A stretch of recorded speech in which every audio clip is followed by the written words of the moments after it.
I've been scouring the Dead Matter Discord for a while to try and find out some lesser known things about the game, and as a result, I've come up with 10 things you probably didn't know about Dead Matter. If you do learn something here, be sure to give the video a like, and also, make sure you check out Cataclysm if you're looking for an EU server to play on in closed alpha. Number 1. Recruiting NPCs for your base. We won't be seeing this in closed alpha, or possibly even by the time early access is out, but it's coming nevertheless. The NPCs will be able to defend your base from players and zombies, and they'll also be able to help with upkeep too. This could be things like watering your plants, or fixing broken windows possibly. I'm not sure if for an NPC to defend, you'll have to provide them with a gun, or if they come with one already. But I think it makes sense for them to already have a gun, or they'd most likely be dead by now. The NPCs will not be able to follow you around the world, like in Project Zomboid however. Number 2. DLC will be free for backers. We know about a Vancouver DLC map coming down the line, and anyone that's a QI or Indiegogo backer will get this for free, alongside any other DLC that they decide to release. I think that's a pretty good incentive to back before early access is out, as if you think you might be playing the game for a long time, you'll definitely save money that way. Number 3. Respawning at a base or a discovered location. You will actually be able to respawn at your base, or a location you've discovered. It has been said that sleeping bags or beds will be used to spawn in your base. Just like Rust, you'll be able to place a sleeping bag anywhere on the map too. If you discover a certain location, the next time you spawn you should be able to spawn there.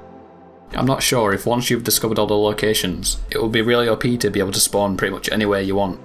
It will be good to see how the devs are tackling this. Number 4.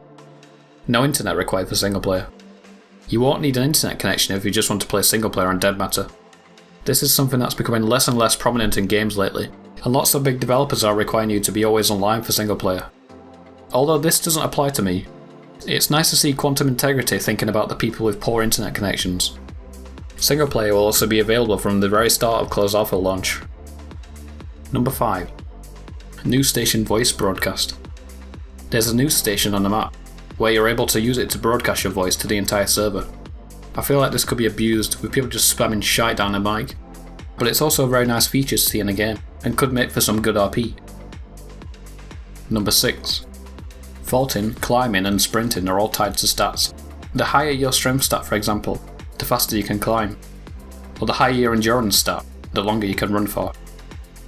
Number 7.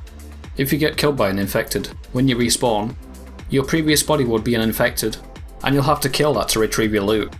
This is a strange one. Like, from an immersion point of view, it's a bit weird, someone that looks exactly like your previous character is now an infected. From a gameplay perspective though, it's pretty cool that you would have to fight something to get your loot back. Number 8. Reputation affects friendliness with traders. Dead Matter has a reputation system, and if your reputation is low, you might not even be able to get into traders without being shot. This hasn't been confirmed, but it's looking like reputation will affect buying and selling prices from traders too. Number 9. Ambient music. There will be ambient music in Dead Matter. I've listened to some of the early stuff on YouTube that's hopefully going to be in the game, and I think it sounds really nice. It has a real DayZ mod kind of vibe to it. Ambient music really helps set the mood for a game, and I love that they're making use of it. Number 10. Infected can bash down doors. Infected will actually be able to break down doors and windows. This includes your own base, so if you don't want your base getting destroyed, don't lure the infected back to your base. If you're looting too, don't think you're safe from the infected, just because you've closed the door behind you. Anyways, that's it for today. As I've said, be sure to like the video if you did learn anything. I'll see you again for more Dead Matter content.